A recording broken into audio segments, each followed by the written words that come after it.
Hello students, আশা করি তোমরা সবাই ভালো আছো। তো অনেক দিন পরে আমি ক্লাসেস আনছি। তো বিষয়টি খুব সিম্পল, তোমরা সবাই জানো আমাদের 2026-এর এবার পড়া শুরু করতে হবে, কারণ আমাদের 2025-এর রেজাল্ট কিন্তু দিয়ে দিয়েছে। এবার তোমরা অনেকেই কিন্তু এবার ফেইলের সংখ্যাটা বেশি, তাই না? আমাদের ফেইলের সংখ্যাটা কিন্তু এবার বেশি, এই অর্থে বেশি যে আমাদের ওয়েস্ট বেঙ্গল থেকে এবারের যে স্টুডেন্টের পাশ করার যতটা পার্সেন্টেজ আছে সেটা কিন্তু অনেকটাই কমে গেছে। কারণটা খুব সিম্পল, নেট সেটের প্রতি আমরা অতটা গুরুত্ব দিচ্ছি না, বা গুরুত্ব দিলেও স্ট্র্যাটেজি ফলো করছি না, বা স্ট্র্যাটেজি ফলো করলেও কীভাবে পড়বো সেটা জানি না।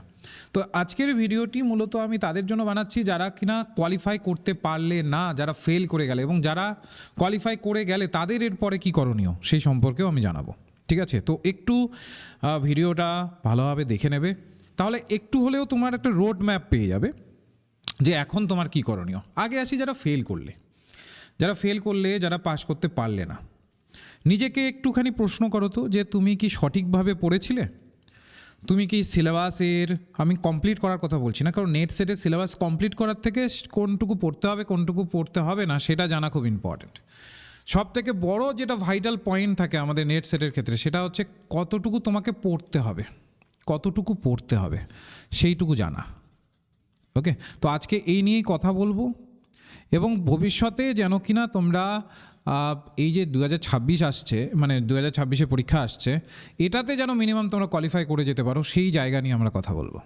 ওকে, আর এটা আমি তাদের জন্যই বানাচ্ছি যারা কিনা কোচিং বা এগুলো নিতে পারছো না, যারা নিজের ইচ্ছেতে বা ধরে নাও নিজের মতো করে পড়তে চাইছো এবং একটা সোলো এডুকেশন করতে চাইছো, যেখানে কিনা তোমরা কোনো প্রকার কোচিং বা অন্য যাদের টাকা পয়সার একটু সমস্যা রয়েছে তারা নিজের ভিত্তিতে পড়তে চাইছো। তো আমি কি তোমরা স্টাডি মেটেরিয়াল কি নেবে, ঠিক আছে তো, বা স্টাডি কীভাবে করবে, বা বুকস কি পড়বে, সেই জায়গাগুলোকেও কিন্তু সেপারেটলি ভিডিওতে আলোচনা করব। আজকে যেটা আমি আলোচনা করব যে এই যে এবারেও তোমার ফেল হলো, এইবারেও তুমি পাশ করতে পারলে না, কারণটা কি?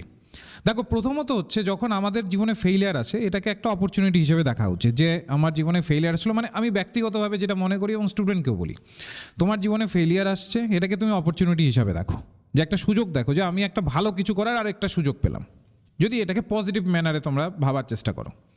এবার এই যে ভালো কিছু পেলে এটা করার, তাহলে পুরনো ফেইলিয়ার থেকে কিছু আমাদের শিখতে হবে।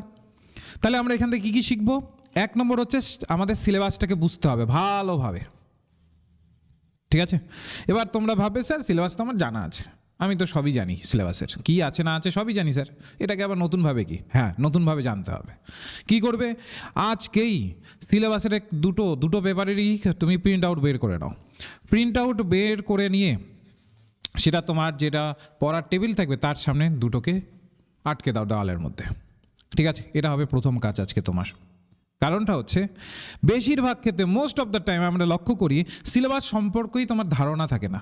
ওই যে দেখো যে টিচিং অ্যাপটিটিউডের এই, রিসার্চ অ্যাপটিটিউডের এই, কমিউনিকেশনের এই পড়তে হবে, বা ধরে নাও যার পেপার 2 আছে সেটা পড়তে হবে, এই পড়তে হবে, ওই এই পড়তে থাকা, এবং বিভিন্ন ইউটিউবে ভিডিও দেখো, বিভিন্ন ওই ধরে নাও ফ্রি ক্লাসেসগুলো হয়ে থাকে, যেখানে কিনা গুগল মিটে হয় বা জুমে হয়, সেগুলোতে জয়েন করো। সেখানে এক একজন এক এক ধরনের টিচার এক এক রকমভাবে এক একটা বিষয়কে পড়াচ্ছে এবং ভয় পাইয়ে দিচ্ছে। বিশেষত তো বেশিরভাগ ক্ষেত্রেই এটা, মানে আমি নিজেও যেহেতু কোচিং করাই, আমি নিজেও যেহেতু পড়াই, কিন্তু এগুলো দেখলে আমারও খারাপ লাগে।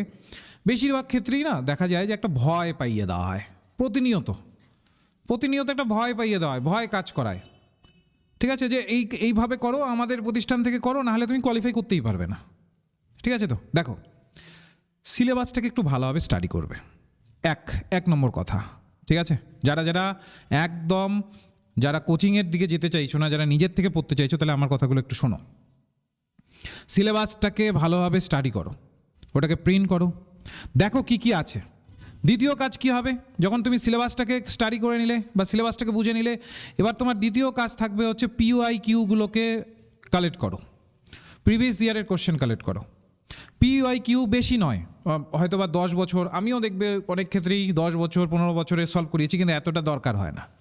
তোমাকে লাস্ট 5 ইয়ার্সের, আর কিছু নয়, 5 ইয়ার্সের জাস্ট PYQ তোমার সামনে রাখতে হবে। এবং সেই অনুসারে সেটাকে সামনে রেখে এবার সিলেবাসটার সাথে মিলিয়ে কোন পোর্শনগুলো থেকে তোমার হাইলাইট আসছে বেশি, কোন পোর্শনগুলো থেকে বেশি করে প্রশ্ন আসছে সেগুলোর উপর গুরুত্ব দাও। সবগুলোই পড়তে হবে, কিন্তু যেহেতু আমরা ফেল করেছি, আমরা তার মানে আগে পড়েছি, এবার আমরা কি করব, স্ট্র্যাটেজাইজ করব যে কতটুকু আমাকে পড়তে হবে, কোন জায়গাগুলোকে আমাকে পড়তে হবে এবার এই সিলেবাসের প্রেক্ষিতে, তার সাথে সাথে পিওআইকিউর প্রেক্ষিতে সেটাকে অ্যানালাইসিস করো, তার একটা লিস্ট বানাও, প্রপার একটা লিস্ট বানাও। লিস্ট বানিয়ে কোন জায়গাটুকুর উপরে ফোকাস করতে হবে সেইগুলোকে আইডেন্টিফাই করো। করলে দ্বিতীয় প্রসেস হয়ে গেল। এবার তৃতীয় প্রসেস, এইটা যখন তোমার হয়ে যাবে, ঠিক আছে, এই প্রসেসটা যখন তোমার হয়ে যাবে, এবার সেগুলোর নিয়ে একটা শিডিউল বানাও বা একটা বলতে পারি রুটিন বানাও।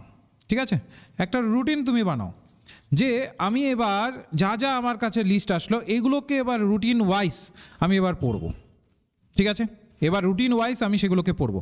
তো তারপরে আমাদের থার্ড স্টেপ কী হবে, রুটিন বানাও। এখন থেকেই শুরু করো, এটা ভেবো না যে এখনও তো জুলাই অনেক দেরি আছে, না, একদিনের মধ্যেই দেখবে, পড়তেই দেখবে চলে এসেছে পরের পরীক্ষার ডেট। ঠিক আছে, রুটিন বানিয়ে নিলে, রুটিন বানিয়ে এবার দেখো যে তোমার ওই জায়গাগুলোকে পড়তে গিয়ে কোন ধরনের অসুবিধা তুমি ফেস করছো, প্রবলেম কি হচ্ছে, কনসেপ্ট বুঝতে কি প্রবলেম হচ্ছে। ঠিক আছে, তুমি এবার দেখো কনসেপ্ট কি বুঝতে প্রবলেম হচ্ছে, তাহলে এবার আমাদের যে টেকনিকটা ফলো করতে হবে সেটা হচ্ছে MKO, যেটা ভাইগটস্কি বলে গেছেন। MKO, মোর নলেজেবল আদার, তোমার থেকে যে একটু ভালো জানে, যে কিনা কোয়ালিফাই করে গেছে, বা তোমার দাদা দিদি বা কোনো টিচার, এবার তার একটু সাহায্য নাও। ঠিক আছে, এই ক্ষেত্রে আমাদের চ্যানেল তোমার কাজে লাগতে পারে। আমি যেমন চেষ্টা করছি, আগেও তোমাদের ফ্রি ক্লাসেস এনেছি, আবারও চেষ্টা করছি আবারও নতুনভাবে ফ্রি ক্লাসেসগুলোকে নিয়ে আসার। ঠিক আছে, তোমরা থাকবে তো সবাই ফ্রি ক্লাসে? যদি থাকো তাহলে অবশ্যই আমি নিয়ে আসবো। আগামীকাল থেকেই আমি চেষ্টা করছি শুরু করে দেওয়ার, যেন কিনা তোমাদের যেই জায়গাগুলো উইকনেসেসগুলো আছে সেগুলোকে ফাইন্ড আউট করিয়ে সেইগুলোকে দেখিয়ে সেই অনুসারে তোমাদেরকে একটা রোড ম্যাপ বলে দিতে পারি যে এই রোড ম্যাপগুলোকে তোমাদের ফলো করতে হবে। এবার এই রোড ম্যাপগুলো পার টপিকের বেসিসে আমি বলবো, প্রত্যেকটা টপিকের বেসিসে। যেহেতু আমি পেপার ওয়ানের স্পেশালিস্ট, তো স্বাভাবিক ব্যাপার পেপার ওয়ানটার যে জায়গাটা সেটা আমি শুরু করব, তারপর যদি সময় থাকে অবশ্যই পেপার টুও সেই ক্ষেত্রে শুরু হবে। তাহলে আমি কি বলছি, গুলিয়ে ফেলবো না। তাহলে কনসেপ্টগুলোকে যেখানে যেখানে তোমার কনসেপ্ট অসুবিধে বা যেই জায়গাগুলো অসুবিধে সেগুলোর বেসিসে কোনো MKOকে তুমি নির্বাচিত করো, যেটা ভাইগটস্কি বলে গেছেন। ঠিক আছে, মোর নলেজেবল আদার, তোমার থেকে যে কিনা বেশি জানে, সেটা হতে পারে যে কেউ হতে পারে, তোমার কোনো টিচার হতে পারে, বন্ধু হতে পারে, বান্ধবী হতে পারে, যে কেউ, বা কোনো গ্রুপের মধ্যে পড়েছো সেটাও হতে পারে, বা কোনো ইউটিউব চ্যানেল হতে পারে। এবার সেটা নির্বাচন করার দায়িত্ব তোমার। এবার এটা করবে না, আজকের থেকে সিদ্ধান্ত নাও যে আমি মূলত ওই 100-200 ইউটিউব চ্যানেল দেখতে যাব না, যে কোনো একটা ইউটিউব চ্যানেলকে আমাকে সিলেক্ট করতে হবে যে এই চ্যানেলটি হচ্ছে মূলত যেই ধরনের আমি পড়াশুনো করছি ওই পড়াশুনোর জন্য এই চ্যানেলটি পারফেক্ট। এবার ওই চ্যানেলে যেই ধরনের ইনস্ট্রাকশনগুলো আছে ওই ইনস্ট্রাকশনগুলোকে এবার ফলো করো। ওই চ্যানেল তোমাকে কিভাবে বলছে ইনস্ট্রাকশনগুলো, সেটা আমাদের হতে পারে, যে কোনো চ্যানেল হতে পারে। দেখবে আমাদের বাংলা মিডিয়ামেরই দেখবে অনেক ইউটিউব চ্যানেল আছে, তো যে কোনো একটা চ্যানেলকে তুমি নিয়ে নাও এবং দেখো যে পার্টিকুলার তোমার জুলাইয়ের টার্গেট হচ্ছে, জুলাই 2026-এর তোমার টার্গেট, এই টার্গেটটাকে অ্যাচিভ করবার জন্য কোন চ্যানেলটি, যারা ফ্রিতে পড়তে চাইছো তাদের জন্য বলছি, কোন চ্যানেলটি তোমার জন্য পারফেক্টলি ফিট হচ্ছে। ফিট বলতে আমি বোঝাচ্ছি যে কার কথাগুলোকে তুমি বুঝতে পারছো সহজে। ফিট অর্থাৎই হচ্ছে এখানে তো কারোর পার্সোনাল রিলেশনশিপ আমরা খুঁজবো না যে আচ্ছা ওই চ্যানেলের সাথে আমার পার্সোনাল রিলেশন ভালো তো ওখানেই আমি দেখবো, এমন তো নয়। কার কথাগুলোকে বা কার কনসেপ্টগুলোকে বা কার তত্ত্বগুলোকে বোঝানোর টেকনিকগুলো তোমার সহজে অ্যাট্রাক্ট করছে, সহজেই তুমি বুঝতে পারছো, সেই জায়গাতে মূলত ফোকাস করো। এবং তারপরে কি করো, তাদের পরিচালিত যে কোনো হোয়াটসঅ্যাপ গ্রুপ বা টেলিগ্রাম গ্রুপ সেখানে যুক্ত হও। শুধু আমাদের হতে হবে এমন বলছি না, কিন্তু আমি ওভারঅল পয়েন্ট অফ ভিউতে বলছি, টেলিগ্রাম গ্রুপে যুক্ত হও এবং যতক্ষণ না কোয়ালিফাই করবে ততক্ষণ ওই টেলিগ্রাম হোয়াটসঅ্যাপ গ্রুপ থেকে বেরোবে না। ঠিক আছে, হোয়াটসঅ্যাপ গ্রুপে ঢুকে যাও এবং দেখো তারা কী ফ্রি ক্লাসেস আনছে, তারা তোমাদের কী ইনস্ট্রাকশন দিচ্ছে, কী জায়গাগুলো দিচ্ছে, সেই অনুসারে নিজের মতো করে করার চেষ্টা করো। কখনোই এমন দেখবে একটা সময় না আমরা ওভার প্রত্যাশা করি না, প্রত্যাশা এমন রাখবে না যে আমি সব কিছু পেয়ে যাব। তোমাকে নিজেও তো পড়তে হবে, নিজের কালেক্ট করতে হবে, তো নিজে পড়তে হবে। জাস্ট স্ট্র্যাটেজিগুলোকে বুঝে নাও যে আচ্ছা কীভাবে পড়তে হবে, কী পড়তে হবে, কোথায় পড়তে হবে। দেখবে প্রত্যেকটি, আমি এইটুকু বিশ্বাস রাখি, প্রত্যেকটি টিচার তার স্টুডেন্টের জন্য ভালো কিছু দেওয়ারই চেষ্টা করে, সেটা যে কোনো ইউটিউব চ্যানেল হতে পারে, যে কোনো গ্রুপ হতে পারে। ওই গ্রুপটি যিনি পরিচালিত করছেন তিনি কখনো ভুল ইনস্ট্রাকশন দেবেন না যে তুমি এই পথে যাও, এই পথে গেলে তোমার ভালো হবে, কিন্তু তুমি ওই পথে গিয়ে দেখছো যে খারাপ হচ্ছে, এমনটা আমার যেটা ব্যক্তিগত মতামত, যেটা আমি কোনোদিনও করতে পারি না। তো সেই জায়গাতে আমি বিশ্বাস করি যে কোনো টিচার এমনটা চাইবেন না। তো সুতরাং যে কোনো গ্রুপকে ফলো করো, তার অনুসারে চলার চেষ্টা করো। এই সময়টাকে কাজে লাগাও, এই জুলাই পর্যন্ত সময়টাকে কাজে লাগাও। কোনগুলোতে? যেগুলোর কনসেপ্ট বুঝতে হবে, আবারও গুলিয়ে ফেলবে না। কোনগুলো ক্ষেত্রে এই কথা বলছি যেগুলো কনসেপ্ট বুঝতে হবে, যেমন পেপার 1-এ কনসেপ্ট বুঝতে হবে, পেপার 1টা করো। পেপার 2 যদি তোমার স্ট্রং থাকে, যদি পেপার 1 উইক থাকে তাহলে পেপার 1কে গুরুত্ব দাও, আর যদি পেপার 1 তোমার স্ট্রং থাকে, পেপার 2 উইক থাকে, তাহলে পেপার 2টাকে গুরুত্ব দাও। ঠিক আছে, এটা গেল হচ্ছে প্রবলেম সলভিংয়ের জায়গা। এবার আসো পরের প্রসেসে। যখন তোমার প্রবলেম সলভ হয়ে গেল, এবার প্রপার নোট বানাও, একটা প্রপার নোট বানাও নিজে লিখে।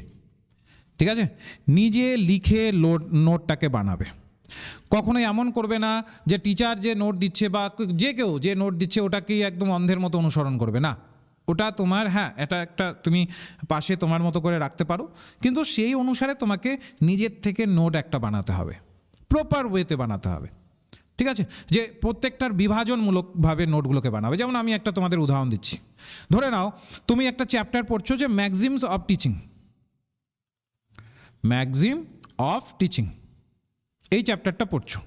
ঠিক আছে, তো এই অনুসারে যেইগুলো পিওয়াইকিউ এসেছে আবারও মনে রাখতে হবে। যেমন আমরা আমাদের ধর্ম, যেমন যখন আমাদের নিজেদের ধর্ম, সবাই কোনো না কোনো ধর্মকে তো বিলং করি, ধর্মকে জানার জন্য আমরা ধর্মশাস্ত্রকে অবলম্বন করি, তেমনি আমাদের টোটাল জায়গাগুলোকে বোঝার জন্য আমাদের কী করতে হবে? পিওয়াইকিউকে ধরতে হবে। পিওয়াইকিউ এক কথায় তোমাদের কাছে ধরে নাও গীতা বা বেদ, এটা ধরতে হবে। পিওয়াইকিউর বুক একটা কিনে নাও, ওই পিডিএফ খেলতে যাবে না যে এইখান থেকে একটা পিডিএফ পেয়ে গেলাম, ওখান থেকে একটু পিডিএফ পেয়ে গেলাম, এই স্যারকে একটু পিডিএফ দিতে বললাম না, প্রপার একটা বুক কিনে নাও, পিওয়াইকিউ এর বুক কিনে নাও, দেখবে মার্কেটে অনেক পাওয়া যায়। আমি সাজেস্ট করে দেবো, অসুবিধা নেই।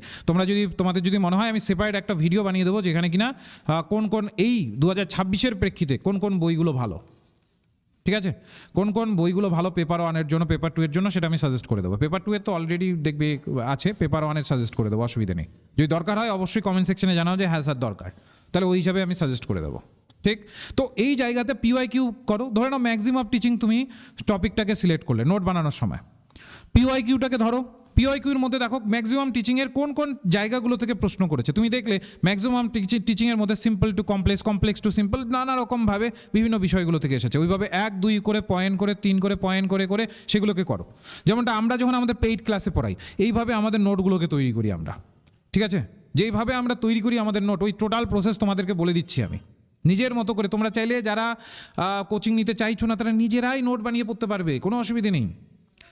পরিশ্রম করতে হবে, স্বাভাবিক ব্যাপার, পরিশ্রম ছাড়া তো কিছু সম্ভব হয় না। এবার যদি তুমি ভেবে বসো যে আমি চুপচাপ বসে থাকবো, আমাকে সব কিছু আমি হাতের কাছে পেয়ে যাবো, এমনটা তো সম্ভব নয়। কোনোদিনও কেউ চুপচাপ বসে থেকে কোনোদিনও হাতের কাছে কিছু পায় না, তোমাকে পরিশ্রম করতে হবে।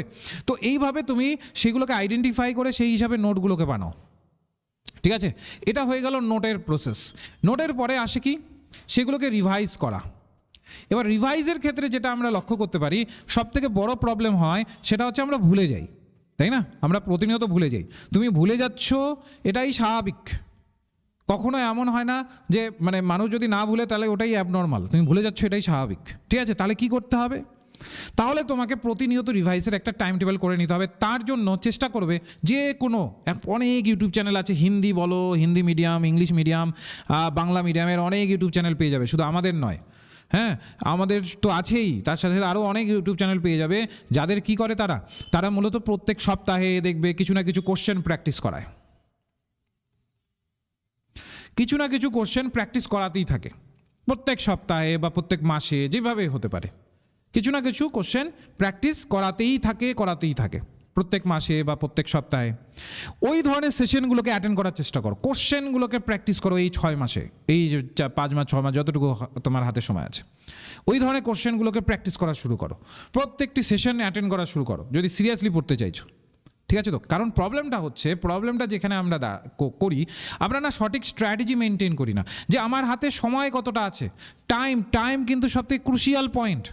তুমি এই যে রেজাল্ট পেলে, ফেল করলে, তবু কিন্তু তোমার মধ্যে সেই চেতনাটা আসলো না যে আমার পড়তে হবে। তুমি দেখবে ওই ঘুরে ফিরে তুমি পড়া শুরু করবে ওই পরীক্ষার 2 থেকে 3 মাস আগে। ওভাবে হয়? ওভাবে কখনো সম্ভব না। মিনিমাম নেট সেটের জন্য 5 থেকে 6 মাস খুবই ভালো রকমভাবে নিজের হাতে সময় রাখতে হয়। 5 থেকে 6 মাস যদি তুমি খুব ভালো রকমভাবে নিজের হাতে সময় না রাখতে পারো, তুমি কোয়ালিফাই করতে পারবে না। আর এইটা ক্ষেত্রে আমরা বেশিরভাগ স্টুডেন্টকেই দেখি, তারা কিন্তু একটা অবহেলার চোখে দেখে এই 5 থেকে 6 মাসগুলোকে। যে ইউটিউব চ্যানেলেই যাবে, যেমন অনেক ক্ষেত্রে আমি এর আগেও এই ধরনের ভিডিও বানিয়েছি আমি, যে কেন তোমরা কোয়ালিফাই করতে পারলে না। হয়তো যারা যারা পুরোনো স্টুডেন্ট আছো তারা মনে করতে পারছো। একটা কথা বারবার মাথায় রাখবে, 5 থেকে 6 মাস হাতে সময় রাখতেই হবে তোমার, না হলে তুমি পারবে না, যতই চেষ্টা করো পারবে না। 5 থেকে 6 মাস মাস্ট বি তোমার হাতে যেন থাকে, ঠিক আছে? এবং সেই অনুসারে স্টাডিটাকে করে যাও, ঠিক? তাহলে টাইমটাকে এবার তুমি ধরলে, রিভাইজটাকে করে নিলে, টাইমটাকে করলে, তারপরে আসো মক টেস্টে। এবার তারপরে আসো মক টেস্টে। মক টেস্টটা খুবই ইম্পর্টেন্ট, কিন্তু তাই বলে এই নয় যে তুমি না পড়েই মক টেস্ট দেওয়া শুরু করে দিয়েছো। ওটাতে ভালোর চেয়ে খারাপই হয়, ঠিক আছে? তখন তোমার ঘেটে ঘা হয়ে যায় মাথায়, এগুলো এতগুলো বিষয় পড়তে হবে আমার, এত পড়তে হবে না। বললাম তো সিকুয়েন্সিয়ালি তোমাকে সবসময় মাথায় রাখতে হবে, স্মার্ট ওয়ার্ক করতে হবে। দেখো, হার্ড ওয়ার্ক তো করতেই হবে, তার সাথে সাথে স্মার্ট ওয়ার্ক করতে হবে। যারা যারা জিআরএফ পায়, ধরে নাও যারা জিআরএফ পর্যন্ত পেয়েছে তাদেরকেও জিজ্ঞাসা করো। হ্যাঁ, তারা হয়তোবা এখন একটু নিজেদের বড় করে দেখানোর জন্য হয়তোবা বলতে পারে যে হ্যাঁ আমার সব পড়া ছিল। যারা জিআরএফ পায় তাদেরকেও জিজ্ঞেস করবে, সব কিছু সে কভার করে যায় না, সম্ভব নয়, সম্ভব নয়, সব কিছু তার কভার করা সম্ভব নয়। তাহলে কি করে তারা স্মার্ট ওয়ার্ক করে, বা তারা নিজেরা করে, নয়তো বা এমন টিচারের কাছে যায় যারা কিনা স্মার্ট ওয়ার্ক করতে তাদেরকে সহায়তা করে, বা এমনভাবে নোটপত্র দেয় যেটাতে কিনা তাদের স্মার্ট ওয়ার্কটা তাদের ওই টিচারের ভিত্তিতে হয়ে যাচ্ছে, বা কোনো গাইড বা বলতে পারো তার দাদা দিদিদের সাহায্য নেয় যারা কিনা এটা অলরেডি করেছে, সেই অনুসারে তারা করে। তো এই জায়গাটার উপর আগে গুরুত্ব দিতে হবে, আগে পড়তে হবে, তারপরে মক টেস্ট দিতে যাবে।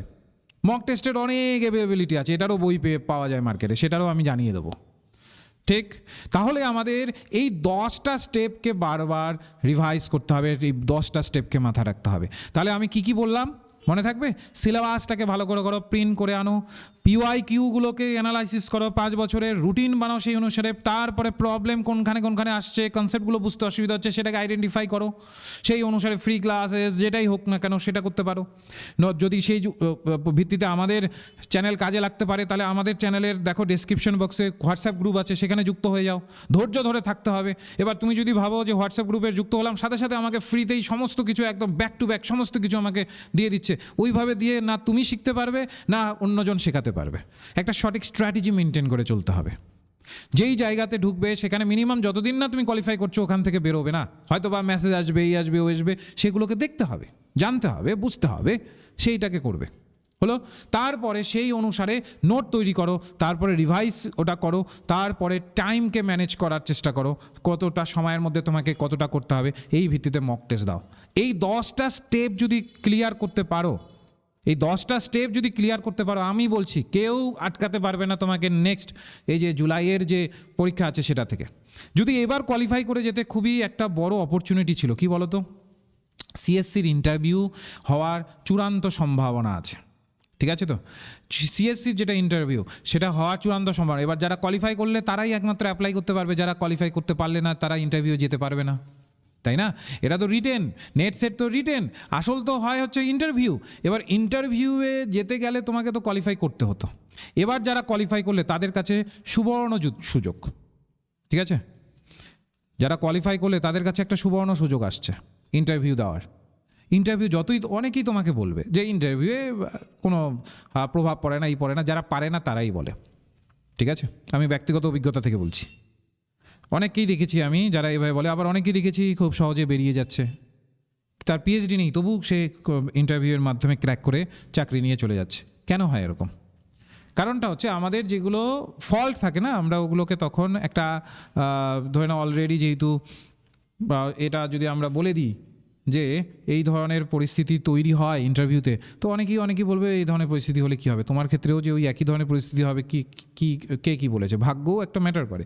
তো যাই হোক, ওগুলো পরের বিষয়। তো যারা কোয়ালিফাই করেছো তাদের ক্ষেত্রে কিন্তু একটা সুবর্ণ সুযোগ আছে মূলত এবার।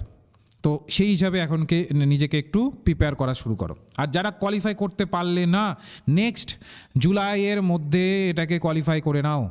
এই যে প্রতিনিয়ত বিভিন্ন জায়গায় শুনছো যে এই হচ্ছে ওই হচ্ছে এই সিলেবাস একদম তুমুল পরিবর্তন করে দেবে, মাথায় রেখো সিলেবাস যদি পরিবর্তন করার হতো না, এই যে রেজাল্ট দিয়েছে তার সাথে সাথেই জানিয়ে দিত। ঠিক আছে, তো সেইগুলোর ওপরে না গুরুত্ব দিয়ে নিজের পড়াশোনার উপর গুরুত্ব দাও। এবং এবার আসি আমরা এই ক্ষেত্রে তোমাদের কি সাহায্য করব। যারা ফ্রিতে পড়তে চাইছো, ফ্রি শব্দটার সাথে আমরা পরিচিত, তাই না? ফ্রি শব্দটার সাথে আমরা ভাবি কোনো কিছুই ফ্রি পাওয়া যায় না, কিন্তু আমাদের চ্যানেলে দেখবে অনেক কিছুই ফ্রি পাওয়া যায়। এখানে ক্লাসেসগুলোকে ফ্রি কিন্তু তুমি পাবে। এবার এই ফ্রি ক্লাসেসের মধ্যে আমরা চেষ্টা করব মূলত পেপার 1 পেপার 2 দুটোকে কভার করার, সেই অনুসারে তোমাদের ওপরে দায়িত্ব থাকবে সেইগুলোকে দেখার। তো আমরা ফ্রি সেশনগুলো সেই ভিত্তিতে আনার চেষ্টা করব এবং সেগুলো আগামীকাল থেকেই শুরু হয়ে যাবে নতুনভাবে, একদম জুলাইয়ের টার্গেটে, যে জুলাই 2026 এটার টার্গেটে। তো যারা যারা রয়েছো, কোন কোন সাবজেক্টে রয়েছো কমেন্ট সেকশনে জানাও, সেই অনুসারে আমরা গ্রুপের লিঙ্ক দিয়ে দেবো তোমাদের কমেন্ট সেকশনে, সেই অনুসারে গ্রুপে যুক্ত হয়ে যাবে এবং আমাদের প্রিপারেশন একদম শুরু থেকে শুরু হবে। ওকে, যারা যারা ফ্রিতে পড়তে চাইছো, কারণ প্রত্যেকটা চ্যাপ্টার আমরা কিভাবে পড়াবো একটু বলে দিই। ফ্রি ক্লাসগুলোতে প্রত্যেকটা চ্যাপ্টার আমরা আনবো, ওই চ্যাপ্টারটাকে কিভাবে পড়তে হবে সেটা যেমন আগে জানাবো, সেখান থেকে PYQ এর কোশ্চেনগুলোকে সলভ করাবো এবং সেই চ্যাপ্টারগুলোর যেগুলো যেগুলো গুরুত্বপূর্ণ অংশ সেগুলো থিওরিটিক্যাল ক্লাসগুলোও করাবো, যেন কিনা বিষয়গুলো সহজে তোমরা আয়ত্ত করতে পারো, ধারণা তৈরি করতে পারো যে কী কী পড়তে হবে কী কী নয়। কারণ আমাদের নেট সেটের ক্ষেত্রে সব থেকে বড় জায়গা হচ্ছে কি পড়তে হবে না। আবারও বলছি, কি পড়তে হবে না সেটা জানা। আমরা জানি কি পড়তে হবে, কিন্তু কি পড়তে হবে না সেটা আমরা জানি না। সেই কি পড়তে হবে না সেটাকে জানতে হবে, সেই জায়গাটাকে বুঝতে হবে, কারণ তবেই তো তুমি ছাড়তে পারবে। আর যেগুলো পড়তে হবে ওগুলোকে তুমি নিজের মতো করে সেগুলোর মধ্যে স্ট্রং জোন তৈরি করতে পারে, যেন পরীক্ষাতে কাজে লাগে। যখন তুমি কি পড়তে হবে না এটা জানতে পারবে, তখন পরীক্ষা কোয়ালিফাই করা সহজ হয়ে যায়, বিশ্বাস করো। তো সেই জায়গাগুলোকে আমরা গাইড করার চেষ্টা করব, যদি তোমাদের বিশ্বাস থাকে সেই অনুসারে। আমাদের হোয়াটসঅ্যাপ গ্রুপ দেখবে ডেসক্রিপশন বক্সেও দেওয়া আছে, আমাদের কমেন্ট সেকশনেও দেখবে, ফার্স্ট কমেন্টেও দেওয়া আছে, সেগুলোতে যুক্ত হয়ে থাকো, সেখানে ডিটেলস আসবে। এবং এইভাবে কিন্তু আমরা ফ্রি অফ কস্ট তোমাদের একটা গাইডেন্স দেওয়ার চেষ্টা করব, যারা যারা এবার কোয়ালিফাই করতে পারোনি তাদের জন্য। রাখছি তাহলে, নেক্সট ক্লাস অর্থাৎ আগামীকাল দেখা হচ্ছে, রাখছি।